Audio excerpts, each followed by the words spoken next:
de la temporada i primer punt per al renovat Badalona. Els homes de Piti Belmonte rebien el Prat en la primera jornada, que va acabar en empat a 0. El partit va tenir dues parts ben diferenciades. La primera va estar dominada per un Prat millor posicionat al terreny de joc. Al minut 3, primer ensurt per el Badalona. Joan Castillo va salvar l'equip traient la pilota sota pals després d'un xut en un mal refús de Marcos. L'equip visitant ho seguia intentant i Manu ho va provar des de la distància, però el seu xut ho atura Marcos sense problemes. A mesura que passaven els minuts, el Badalona es trobava més còmode i va començar a tenir les seves ocasions. Sergio Gómez ho prova des de la frontal de l'àrea, però la pilota s'estavella en un defensa rival. El Prat no es va arronsar i Rafa Murillo va estar a punt de marcar a la sortida d'un córner.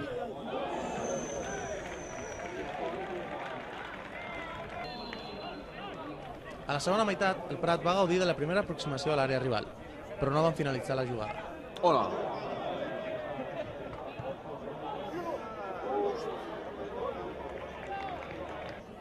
Minuts després, jugada similar a favor del Badalona. Abraham lluitava una pilota, però la seva centrada no troba rematador. El Badalona va ser superior a la segona meitat i va gaudir de les millors ocasions de gol. Ferran Tacón ho prova en un xut fort des de la frontal, però el porter Potablava està atent.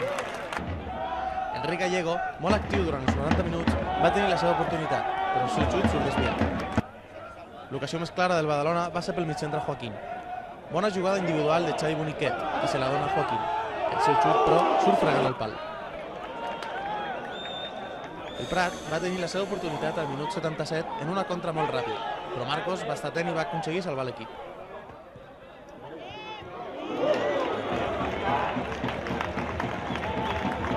Així doncs, empat a 0 entre Badalona i Prat i primer punt de la temporada per l'equip. A roda de premsa, els entrenadors Agustín Vacas i Piti Belmonte valoren positivament l'empat i donen per just el resultat. Per la seva part, Abraham considera que van ser superiors i que van mereixer els 3 punts.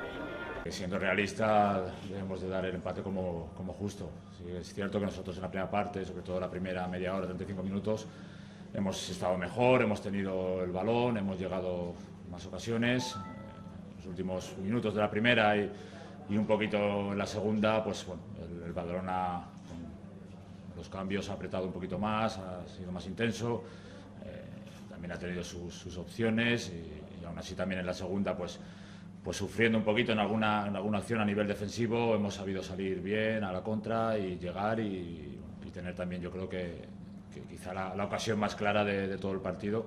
El partit ha tingut, penso, dues parts bastant diferents. La primera, que hem sortit amb massa tensió, massa al debut i a casa i moltes coses noves. Això penso que l'equip ho ha notat a la primera part, que és normal. Per altra part, davant tenim un equip molt difícil de poder combatre el seu joc, i la segona penso que ja hem pogut veure una mica més el que intentarà ser el Badalona aquesta temporada, hem generat més situacions. Hombre, jugando en casa y con un rival directo, yo creo que teníamos que haber conseguido los 3 puntos, más que nada porque yo creo que fuimos superiores a ellos en el campo. Ellos se dedicaron a hacer su juego y no nos dejaban jugar. Pero bueno, creo que hemos tenido ocasiones para ganar el partido y conseguir los 3 puntos. Pero bueno, hemos empatado, ahora hay que mirar al Espanyol y si ganamos allí, este punto es bueno.